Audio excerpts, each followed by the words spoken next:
Let's go ahead and break down week 10 of the NFL. Going to talk about some important games. Gotta talk about some teams that look like shit. Some teams that look like, damn, man, they really on the way to being one of the top teams in the NFL and possibly Super Bowl contenders. Make sure you like, make sure you subscribe. YFM Sports. Check out our Etsy. We got our Die Hard Christmas shirt here. Yes, Die Hard is a Christmas movie. I don't want to hear it. But if you have an opinion about it, that's different than mine. You can leave it in the comment section below. Make sure you check us out. YFM Sports, hear me out.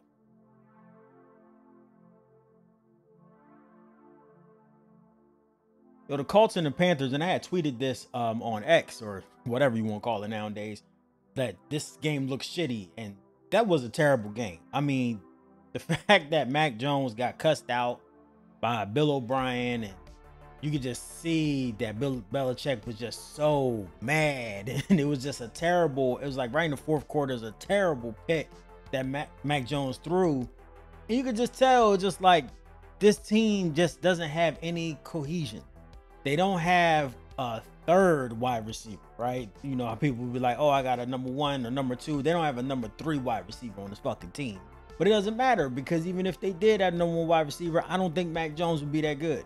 I don't know why we were tricked during the draft, but a lot of those guys that got drafted in the first round, Trey Lance, Wilson, Jones, sometimes even Trevor Lawrence, they just don't look like they're the generational talent that we all were told that they were going to be.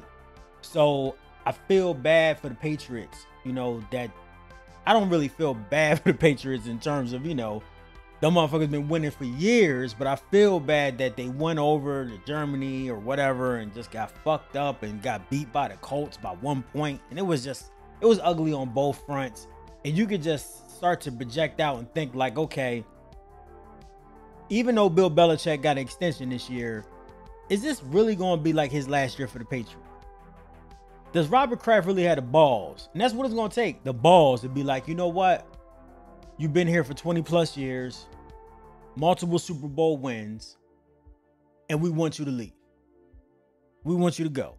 And it really is to the point where Bill Belichick, you could just kind of tell that since Tom left, this team isn't built like a modern NFL team. And is Bill really going to go to just another team and coach for another team? Can you trade Bill Belichick to like Tampa Bay or the fucking Chicago Bears? Maybe, yeah. I'm pretty sure those organizations would trade for him, but is it really going to work in this day and age? I don't know. But I do say that the main thing that the Patriots are missing is an elite quarterback. And Mac Jones just isn't it. So I really feel bad for Mac. The fact that, he came in there and it just, after the first year, just problems on top of problems. I remember his first year as a rookie, he said that he is teaching Cam Newton the playbook and Cam Newton is teaching him. Cam Newton's an MVP and been in the league for years. And I remember people were just like, oh, he didn't really mean it like that. Then you started seeing him hitting players low when he was about to get tackled, or he fumbled the ball, or, he threw an interception. He started getting into arguments on the sidelines with players, his own players. He started screaming when he's going off the field, and he looks like a fucking brat. He looks like an entitled brat. And when you have that and your team isn't good and you can't elevate players around you, that's a problem. Ezekiel Elliott's on his team. I don't even think people remember that shit, yo. So, yeah, this is it. The Colts, it's not even a reason to talk about them. There's no reason to talk about the Colts, because we already know Anthony Richardson going to be back next year. Minshew is just proving again that he's one of the best backups in the league. If I was the Colts, I would offer him a 4-year deal, get him locked up. I don't know how much, $10 million a year, $8 million a year. Get him settled. He understands the offense. Minshew can do some things, but these are two terrible teams. And it was one of the worst games, of the whole NFL weekend. And it was just like, Jesus. Damn, the Patriots are really done. And it took 20 years for them to get to this point. But this really proves the fact that, doesn't matter how good your team is. It doesn't matter the players that you have on your team, because they have players. They have actual NFL players on the Patriots. They have one of the best coaches of all time, period. I don't give a fuck what nobody say. If you don't have an elite quarterback, none of this shit works. None of this shit runs. The brain trust for the Patriots is gone. But it's always been like that. win Super Bowls. They lose a whole bunch of coaches. They lose a whole bunch of general manager, staff type cats. They don't really have a general manager. That's Bill Belichick. They lose those guys, and then they rebuild. That happens all the time. But the consistent was Tom and Bill, and that shit's done. You can just see, this is how the rest of the league is. This is how me as a Browns fan, this is how I fucking feel all the time. We'll never got a league quarterback. We're always fucking up. So let's go and transition over to the Browns. The Browns beat the Ravens, and I swear, man, Deshaun Watson, even I had to put on Twitter, like, he was like 1 of 9 passing, but it actually wasn't that bad. I know that sounds crazy. If you throw 1 of 9 passing, you're going to get roasted. It doesn't matter. But it really wasn't that bad. It was just, for some reason, just miscommunication with the receivers. Some balls were just messed up, and he threw a pick 6. It was a tip pass. The dude just caught it, and it was right there. Like, Hamilton caught it, and he was right there, like 2 yards. So, nerves of the game. I feel like ever since Deshaun got to the Browns, every, like, first quarter, he looks like hot garbage unless he's playing, like, a terrible team. He just doesn't look great. But he just starts to heat up and heat up and heat up. And in that second half, I think he threw 15 passes straight without an incompletion. You know, Njoku was playing well. The offensive line is kind of, injured right now. You got multiple injuries. And those guys, they were fine. Hudson was fine. This guy, a Christian senior or whatever, he wasn't too bad. So it just makes you feel like, okay, the Browns, they beat the Ravens. And a lot of people, even myself, was saying the Ravens are the best team right now in the league. Yeah, they look fine, but it looked like Cleveland had a better team yesterday. And it was funny. It was like the only thing that was different from the last time they played when the Ravens slacked them was the quarterback. And I guess this is the theme of this like podcast. It's like, if you have a fucking quarterback, things just change. Like, once he settled in, when you throw 14 passes straight, like, that's crazy. And it wasn't like dink and dunk. No, it was like, in route, in cut, slant, things of that nature, not really a lot of deep passes, which is the one thing that Deshaun is having an issue with, is deep passes. And Lamar was having an issue with past couple weeks too, is throwing deep balls. Pause. So you gotta understand that if you have a good quarterback, you're gonna be fine. That helps the running game work, right? Ford, he had 117 yards, averaging 6.3 yards carry. It's fucking insane. So the Browns, they look good, but the thing is that the Browns could have a winning record and still not make the playoff. And just because they play in the best division in football right now. The AFC North, every team has a winning record. It's crazy. It's crazy. And the Bengals, they almost won. They almost won. The thing that's hurting the Cleveland Browns is that they're 2-2 in their own division. So that's a problem. That is a problem. And it's going to be really, really hard to, be able to overcome that type of shit. And you're going to have to win these games. They play the Steelers next week. That's going to be a tough game. Speaking of Bengals, losing to Houston. CJ Stroud is an MVP candidate. I think that the Rookie of the Year is already like kind of wrapped up for him. I mean, it's week 10, right? So we got 7 weeks left. Yeah, he could fuck up. He could throw a lot of interceptions, but he only has 2 interceptions in 10 weeks, which is just something that we don't see a lot, ever. He's definitely the best rookie quarterback I think we've ever seen, and he might be the MVP. Now, it's going to take a lot for him to like get past like Lamar or like Christian McCaffrey. Honestly, I think fucking Myles Garrett's going to get votes because he already got 11 sacks and shit, and he's just dominating. His advanced metrics are so perfect. Like, Myles Garrett is amazing, right? So he probably already got the Defensive Player of the Year wrapped up as well. But he's going out there with the Texans team, and he's beating teams that the Houston Texans shouldn't beat. Like, let's just be honest. Like, first of all, no one thought CJ Stroud was going to be this good. He's an Ohio State quarterback, so people had like trepidation. Like, oh, Ohio State quarterbacks don't really do well in the league historically in the past like 5-6 years, right? Justin Fields, rest in peace, Haskins, guys like that, right? But it doesn't seem like he has any negative traits to his game that I can truly see. He's mobile, and he throws the ball in the right place. And I love the fact that he will keep a play alive, but he's not going to try to make dumbass decisions. He doesn't seem like he's the type of guy that's going to be like a Brett Favre to me. I don't think he's going to be like a Pat, where like Pat will throw some crazy throws and triple coverage, and just because of his ball accuracy, cats are going to catch it. Wide receivers, tight end, running back, they're going to catch it. So it looks amazing, but if you're a little off or you just don't have that arm talent, it's going to be interception, right? You're going to have like that Drew Lock issue where you have an amazing arm, but because of your judgment, because of your decision making on the field, you're throwing terrible passes constantly. That's a fucking problem. That will be an issue, but it's not for CJ Stroud. Because CJ Stroud don't make those type of decisions. And he doesn't have an elite offensive line. He doesn't have elite running backs. He doesn't truly have an elite wide receiver that we know of, right?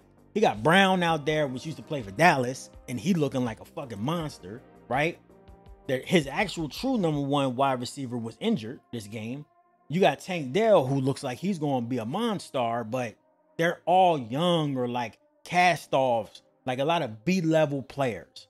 Like they got Jimmy Ward on his team. You know, like they have a lot of B-level guys that, you know, they still really good, but they need a system. And it just proves right here, if they keep winning, which I think they can because their schedule is not tough. They already played some of their tougher games, you know? So if they can continue to win, I'm not saying they got to make the fucking playoffs now, because I don't think they will, but if they continue to win, D'Amico has to be in that conversation. Let's say if they get to 9 wins, D'Amico Ryans has to be in that conversation for Coach of the Year. And depending on CJ Stroud, if he puts up more 4 touchdown games like this, certainly going down the stretch, certainly when it gets a little bit colder, he put up 4 touchdown games and stuff like that and don't have a lot of interceptions, he will be in the MVP conversation. I don't think he's going to win the MVP because that'd be crazy as hell, right? Because there's been a lot of like rookie quarterbacks that possibly could have won it that played amazing. But I think that due to his poise, the team that he has around him, he has a rookie head coach, the fact that he was the number 2 overall pick, the fact that everyone said Bryce Young is better than him, all of that shit coming up against him and him playing like this, yes, I do think he's the best rookie of all time. Because when you look at most of the rookies that actually became like Hall of Fame NFL quarterbacks, they like really weren't great their first year. They were okay because they're rookies. But this dude, he's playing like a vet. And it just makes you be like, wow, what the hell? Now, for the Bengals, I'm sorry, I just don't count this game. I know they lost, but for the Bengals, they know what to do. I think the Bengals know they got to roll off a few more wins straight, get their stuff together. They did that already. I don't see that they cannot possibly do that again. That's, to me, I think they're fine. The problem is that the division is so hard. Right now, they're in 4th, and it's amazing because they're not a 4th place team. They are not a 4th place team. So it might be hard for them to crawl themselves out of it. But this is the reason why starting fast or starting normal, 1-2 or some shit, or 2-2 or 1-1, you got to start fast. And the Bengals just don't. I don't know what the hell be going on. It's always something. Someone's always injured. Someone always hurt. They just can't get it together. The offense ain't right. It's always something. It's always something with the Bengals. And they didn't pay Bates this offseason. They changed their defensive backs. That shit is having an effect on this team, man. It's having an effect on the Bengals. Sure is. So just gotta watch out for that. All right. Who else we gonna talk about today, guys? You also know we got to talk about Kyler Murray. Kyler Murray came back for his first time in 355 days. So Arizona Cardinals played the Atlanta Falcons, and wow. See what I mean? I made a video saying that the Atlanta Falcons should trade for Kyler Murray. But everybody was like, oh no, we don't want his big contract. Oh no, he always gets injured. Oh no, shut up. Look at how this motherfucker plays. With the weapons that the Atlanta Falcons have, the only thing that they're missing is an elite quarterback. Or an average quarterback. Desmond Ridder, he tried his best. He ran around, he tried to make some plays. But we talked about this nonstop. And I don't understand why, like, everyone, like, the Atlanta Falcons fans want to draft another fucking quarterback. For what? You keep drafting quarterbacks. Why? Because, oh, it's cheaper. You already got all the weapons. Defense is fine. You got number one corner. You might need, a few more defensive, line upgrades. But the offensive line is fine. You got weapons. Arthur Smith's going to get fired. The coach is going to get fired. And he's thought of as one of the best offensive minds in the NFL. So why wouldn't you just pay? If Arizona continues to lose, why wouldn't you get Kyler? He fits the system well. He's another dynamic weapon. The Falcons are one of the first teams that have a whole bunch of players that can basically play like any position. They have a tight end that can play wide receiver or running back because he's that fast. You have a running back that can play wide receiver and running back. You have wide receivers that could play tight end. You can do end rounds. You have a bruiser in Aguilar. But you don't have a quarterback.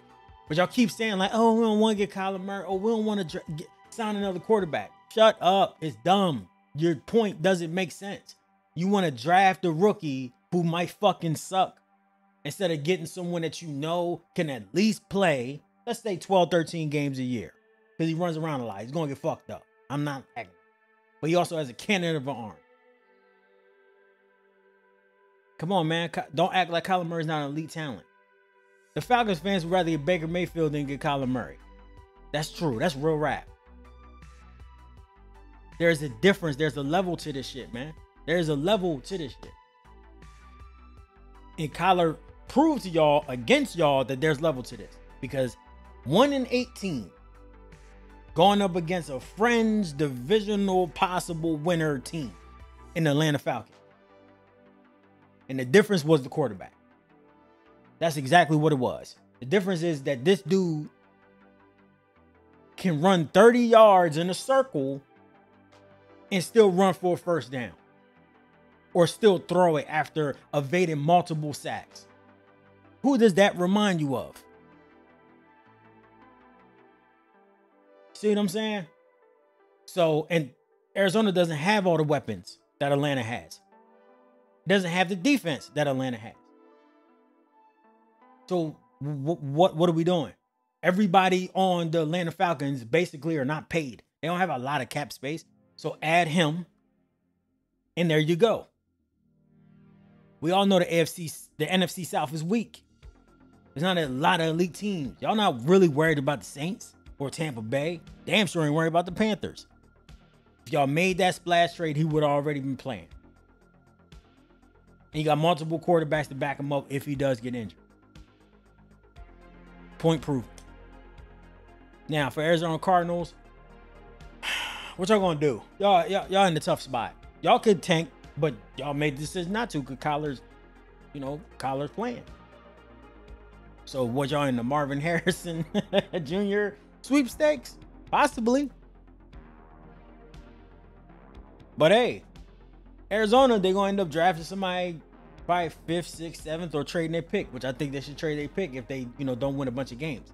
But I bet you Arizona win a whole bunch of games because they won a game with Josh Dobbs. And Kyler Murray is a million levels above Josh Dobbs.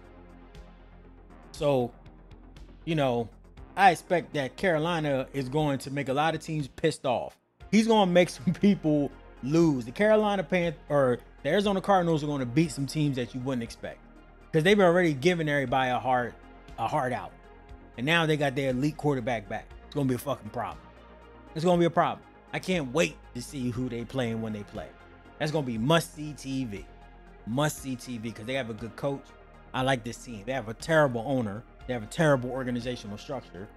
I hope this motherfucker trades the team one day because he don't know what the fuck he doing. But overall, in terms of talent, still got some Bruner. Connor's back. Buda Baker, he's been back. Now you got Kyler back. Watch, they're going to win some games. They're going to fuck up a lot of people's plans. They're going to upset some teams. Talking about Josh Dobbs, the Vikings. Like I said, he's the new Fitzmagic, man. That's the Magic Man. That's the Magic Man. He did not become mobile to me personally until this year. I don't know what happened. Because I don't remember him being mobile like that. Not like that. But he is, somebody has to give him some money. And I don't think that he's a starting quarterback, but he's one of the best backups in the league. Right? And I would not be surprised if the Vikings make it to the playoffs. Certainly in the NFC. The NFC is not great this year. It's not. We all know that. It's like 4 or 5 teams. You got the Lions, Eagles, Cowboys. Why can't they make it? Why can't they be a 6 or 7 seed? I don't see why not. They keep winning. Kurt is over, right? Kurt's done. So it makes you like beg the question, like, should they start pulling back the reins? Because we all think that Kirk Cousins is not going to be the starting quarterback next year. But I would not be surprised if we're all wrong. Like, seriously, I think that they love Kirk Cousins, and I understand why. This dude does put up numbers, but he's just not like Patrick and, you know, all of these other guys. You know what I'm saying? Like, he's not like that. But shit, neither is Jared Goff. Jared Goff is a Super Bowl visiting. He went to the Super Bowl quarterback. And the Lions are, what, number 2 in the NFC right now? Or number 3? No, they're number 2. Yeah, it's Eagles, Lions. So the Vikings are too good for their own good. They can't do a restart. They can't go and draft like a Penix or, you know, a Bo Nix. They can't, because, I mean, they maybe, but honestly, this might be a draft that we see like 4 or 5 first round quarterbacks, and they might go before the number 15 pick. Like, for real. Like, I haven't heard a lot of shit about a whole bunch of linebackers, a whole bunch of defensive ends going early. You haven't. You have not. So it's going to be quarterback heavy, because there's a lot of teams that need a quarterback. And the Vikings are one of those teams that could definitely afford to have a quarterback, a young quarterback.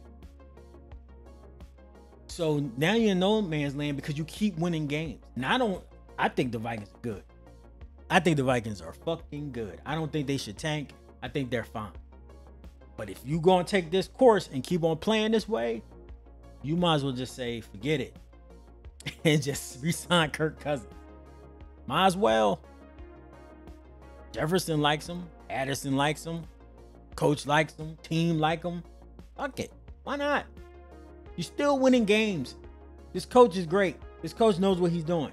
So Vikings fans, you guys are lucky, man. You guys are lucky enough to be rebuilding technically, having like one of those off years, and y'all are still good. Because usually it's like Detroit Lions, you know, you 0-16 and shit. The Cleveland Browns, you 0-16. You know, Arizona Cardinals, you 1-8 or 2-8 now. You know, usually it's like that bad when you lose a significant player like your starting quarterback and the backup. But you guys are still competing. It's a double-edged sword, though. It's like, damn, we're not going to be good enough to possibly get a young rookie quarterback to build around, right? But also, we're not bad enough to not possibly get one in the later rounds. So what you going to do? You know, you can't really build around Josh Dobbs, but, you know what I mean? Like, it depends. If he keeps playing like this, then why not? Like, but I just don't see him. He's not a starting quarterback. We all know he's not a starting quarterback. He doesn't elevate players. You know, he doesn't do that.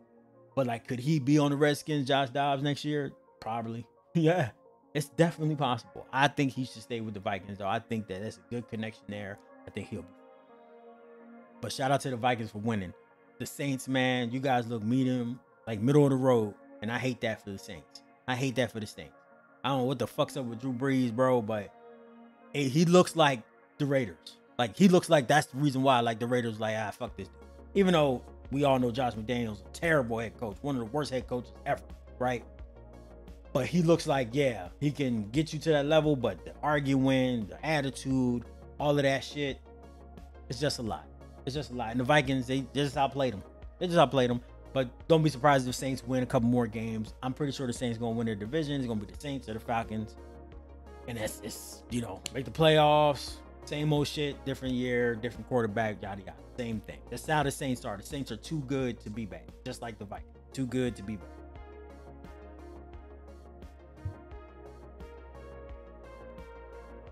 I think last game we're gonna talk about today is the Raiders. Yeah, man. You don't really understand the importance of a head coach that people like until you run a head coach that nobody likes. So let's go ahead and talk about the Raiders for a little bit. I think that they're kind of like, in my opinion, like, or my experience, I had a bad manager. Like a manager that was so bad, she put me in therapy because my anger issues were becoming so elevated that I thought I was going to snap out on this person. The terrible, terrible manager. Really, really bad. And, you know, the team morale was bad. Our productivity was kind of up, but it would just teeter depending on that person's attitude for the day. Wasn't a professional person, couldn't develop underneath them, didn't feel that you could be transparent with them because of their attitude. So when you get those type of leaders, you know, that's going to affect the team. It's going to affect the team morale. It's going to affect multiple aspects of it. No matter how the team perform, the team might perform out of fear, but there's going to be shit that's going to fall through the cracks, and it's not going to allow for people to want to stay there. They're going to look for other opportunities, which hurts retention and all of that. And that's exactly what happened with the Raiders and Josh McDaniels. So Mark Davis, I think, is just a bonehead. He's just a bonehead guy, right? He had the guy that everybody was rooting for last year, and he said, no, we're going to try to do Patriots West. The shit don't work. Unless you got Tom Brady as the fucking head coach, the shit don't work. And the Raiders thought they was going to get Tom. They thought Tom was going to leave the Buccaneers and go play under Josh McDaniels. When that didn't happen, they stuck with Derek Carr, and then they made the decision this year to go get Jimmy G. Jimmy G is shy. He's a shot fighter. Doesn't work. So they like, look, this shit ain't work. The plan didn't work out. We couldn't get it all together what we wanted to do, so to hell with it. To hell with it. We're just going to start from scratch. You give Antonio Pierce, a former player, the chance to go ahead and coach. And what is he? He's a player's coach. That's great. You can be a player's coach, right? And you can last in the league for a couple years as a head coach. But eventually, what you don't know, you know, you can't catch up on, right? You don't have those experiences. So what you don't know, it just shows up in those critical situations. But you'll always have the players until, you know, you start losing. You like, look, man, you know the Joes, but you don't know the X's and O's, right? But Antonio Pierce seems like at that point, this doesn't matter right now. It doesn't matter because the Joes, the players, are playing at such a high level because they feel more relaxed. They feel less like, oh, we gotta have a players only meeting and then roast the coach, invite him to the meeting and roast his ass and let him know of all the things he's failed on. It doesn't seem like that. It seems like it's a lot more relaxed. Players can go ahead and play. He's a former player, so he understands the ins and outs. He understands, oh, look, we lost a game. We lost a bad game. You don't got to come in Monday, you know, even though, you know, we got a lot of shit to clean up. Rest your body. Like, he understands those things because he's a former player. But it also seems like people like him, and he's a former player. And when you got, like, the heart of your team is like Max Crosby, you need, like, that type of guy. You need a guy that, like, like a elite defensive end is your best player. You're going to need that type of rah-rah type of personality coach. Because defensive end dudes, they're not like X and O guys. Like if Patrick Mahomes or Tom Brady, for example, was the head coach of the Raiders, or the best player, on the Raiders, right? If he was the best player on the Raiders, then yeah, you probably want more of an X and O offensive mind. But he ain't. He's not. So fuck that. we want a dog. And the Raiders are always been known as we want dogs. But the one thing I would say for Antonio Pierce going forward is either you got an offensive mind already, because I don't know like their staff really well. Either you have an offensive mind that you're going to keep as your OC, or you want to hire one. If Antonio Pierce continues to add a job into next year, you're going to hire an offensive mind. The reason why I say that is because that's what the Lions are doing right now. Dan Campbell, you know, he has Brad Johnson. And that guy is an elite offensive mind. he's probably going to be a head coach next year. He's going to be a head coach next year, like the offense coordinator for Lions. He's going to be a head coach. There's no way. Not happening. So you need to do the same thing, Antonio Pierce. But right now, you guys are winning. Another thing I predicted was that Aiden O'Connell was going to be this year's Brock Purdy. And he's just like Brock Purdy when Brock Purdy started. Not putting up crazy numbers. They're catering the offense to him. He's taking his time. They're relying on that run game. Doing a lot of short passes. Utilizing their weapons. But geez, 17? That boy's a problem. He's been a problem. It don't matter who is the quarterback. If you're going to throw it his way, he's a problem. Made a one-hand catch. I don't even think he looked at the motherfucker. He just looked back and just made the catch. And his hands are so late that 17, Devontae Adams, 17 can just, he puts his hands out so late that the corners can't adjust because they don't think that the ball's coming to him because he puts his arm out. He put his hands out like 0.5 seconds before the ball comes right to him. It's amazing. So I knew Aiden O'Connell was going to start this because he played good in the preseason, and we all know Jimmy G gets hurt. So that was an easy thing to predict. And I thought that he was going to play well enough to just stay. And it's crazy that Jimmy G is like on the bench right now, but it's not that fucking crazy. It's not that crazy because he's not playing well. So Aiden O'Connell's playing well, and the team is playing better. Hopefully they can keep this momentum. The Raiders have a sneaky good team. They have exactly kind of like what you need almost to be an elite team. Like the Browns, like so many other teams, like the Eagles. Good defensive line, standout player, Max Crosby. Okay, corners. Okay, middle linebackers. Good running game once it gets started. Elite quarterback or elite wide receiver, number one wide receiver. Each one of those teams I mentioned, they got that. It's just the QB thing you got to figure out, man. So like Jalen Hurts, he wasn't seen as elite, but now we expect that. The Lions, Jared Goff, he was never seen as elite, but now he looks like he's an elite. So when you have that, when you're building the team that way, the Raiders already had it. It just needed that coach that can just ease them into it, get them going, not be a douchebag like Josh was, not be an asshole. Nobody want to be around an asshole every time they come to work. That shit is fucking annoying. And it makes you take days off. It makes you not work hard. It makes you not want to play for them.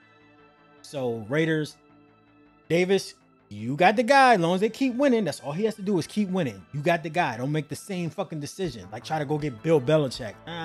Don't do that.